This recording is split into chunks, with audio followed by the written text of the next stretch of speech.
Hi all, I'm going to be making Cioppino stew today.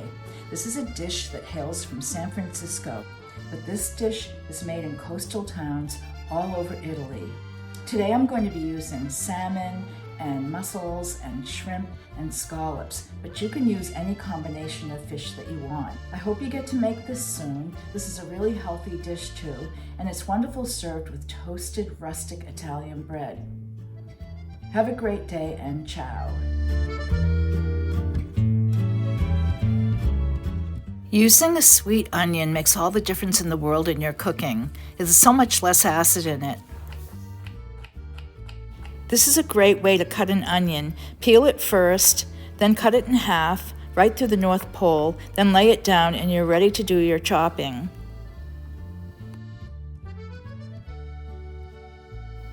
I'm in love with Cubanelle peppers. They really are mild and add a beautiful flavor to your food. They may not be available everywhere, but try and find them.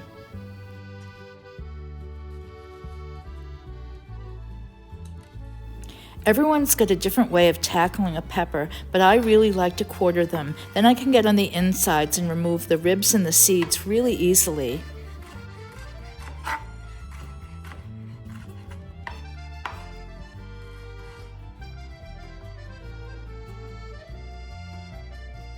There are so many different ways of tackling garlic. I do like to smash it first, it loosens up the skin, and then I peel it and either slice it or mince it. I learned to clean my herbs this way. Soak them in a bowl of cold water, then all of the grit will come off of them. If you just put them in a colander and rinse them, it just won't work the right way. Then remove them, dry them with a paper towel, and you can mince them. Always wash your mussels or your clams with cool water, and if there's any broken shell, please throw it away. Mussels can have little beards on the side of them. That's how they grow. Just pull them off. Wild shrimp are really the best. They have great flavor. They haven't been contaminated because they've grown naturally. Skinning a piece of fish isn't that difficult, it just takes practice. Put your hand on the piece of fish and then get your knife as close to the bottom underneath the skin as you can and just go slow.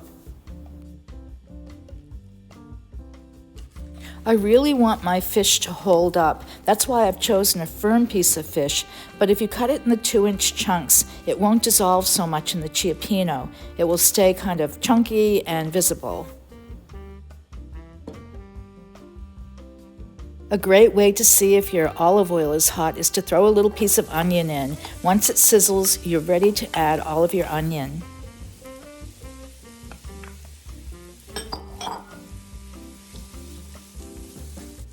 A little bit of salt goes a long way, particularly if it's natural, like sea salt or kosher salt. It makes a huge difference in the cooking. You'll also notice that it sweats your onions, makes them nice and juicy, and caramelizes them really well.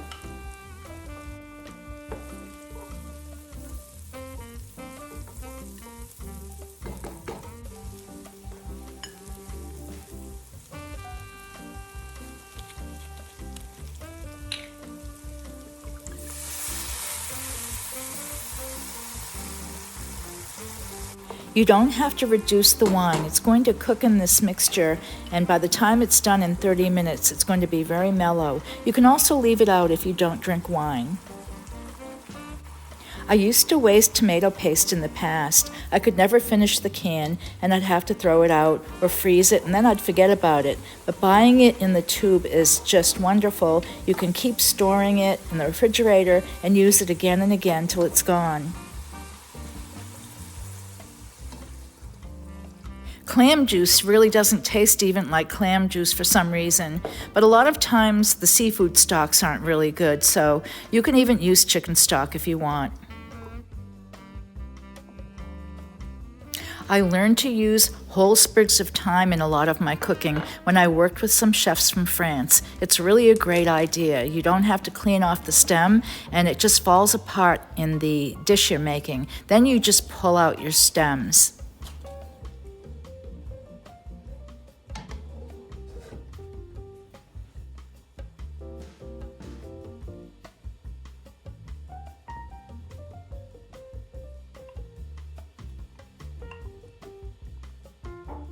Make sure you submerge all of your seafood in that wonderful hot tomatoey broth. You really want to coat it all and get it cooking.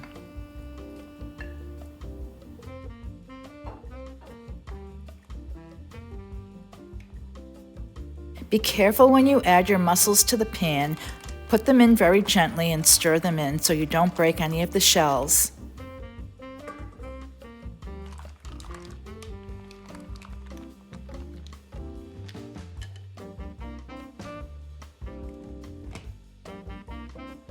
How you know your cioppino is done is when those mussels all open up. Don't be too hasty. Make sure all of them are totally open before you finish your dish.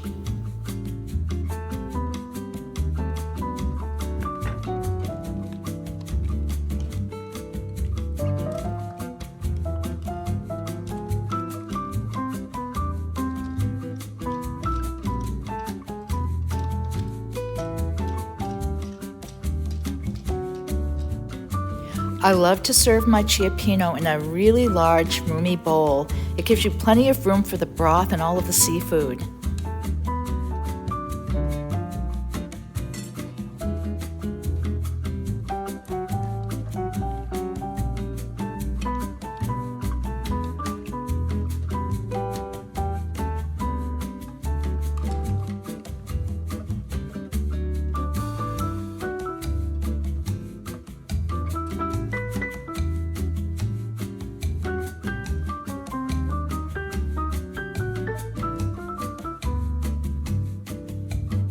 I saved a little bit of the fresh parsley just for a garnish. It's really pretty on top.